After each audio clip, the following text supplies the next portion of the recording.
Keket, ollaan Liverpoolissa, täältä homma lähti käyntiin. Nähtiin tänään Tony Hibbertin testimonialottelu, eli sinisten paidassa. Minkälainen kuva sulle jäi Evertonista noin 8-9 päivää ennen H-hetkeä? No mun täytyy sanoa, että jollain tavalla lievä pettymys, koska ei ole se sähäkyys, mutta tietenkin niin kuin sanoin, se on 10 päivää ennen. Vastustaja oli se, mikä se oli, AEK Athena, ei ollut se ihanteellinen, eli ihan hyvä tipi-tapi jalkapallo puoliviivalla asti, mutta sitten vähän hävisi teho. Mutta se tuntui siltä, että englantilaiset Premier League-joukkueet ovat aina vähän niin kuin tämmöisiä tyyppisiä pelissä. On ne kovempi, niillä on vähän se ote siihen. Mutta hyvä asia, mun mielestä Evertonissa hei laituri oikealla, Naismith Rangersista 3 maalia, olisit ottelu mikä tahansa, mutta sä pamautat 3, aika hyvä suoritus. Nimenomaan siinä näkee ja nimenomaan oikea lenkki paikalta, kun se on pelannut kuitenkin karjassakin myöskin Rangersissa. Näki, että hänellä on maalijyvä siinä kohdalla ja mä uskon, että hän on tuo paljon iloa eikä keihilimaista ilonille eikä tänä kautena.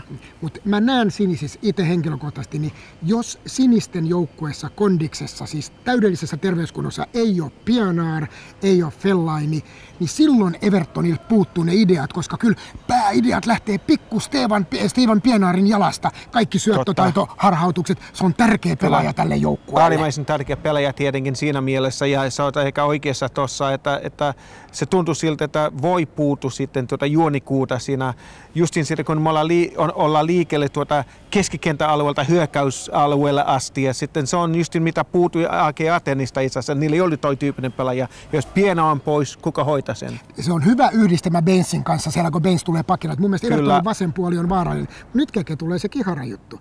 Everton viime kaudella 4 pinnaa ennen naapureita, joita mennään nyt seuraavina päivinä katsoa, eli punaisia Liverpoolia. Miten sä näet tämän kauden sijoitus sinisillä, mikä me tänään nähtiin? Missä mennään? Anna joku luku. Anna mulle luku. Anna luku. No, joka vuosi on puhetta, että pystyykö Everton kilpailemaan isojen kanssa. Pystyykö? No ne puhutaan 6 parhaan joukossa silloin. Mutta mä oon sitä mieltä, että jos noin 8 parhaan joukossa tänä vuonna, se on loistava saavutus. Anna luku. Mikä position? 7-8. Okei, mä sanon, että viime vuosi oli niin hyvä sen kevään ansiosta. Se oli niin fantastinen kevätkausi. Ne ei pysty siihen. Mä sanon sija 9, mun koulunumero.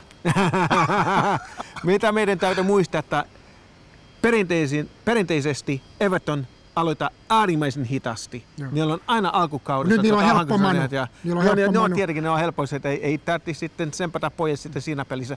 Vähän huoli niillä on tietenkin, että Gibson loukkaantui. Onko se kunnossa siinä manupeliin? Tulee kuntoon, takareisi tukossa. Everton on kihara joukkue.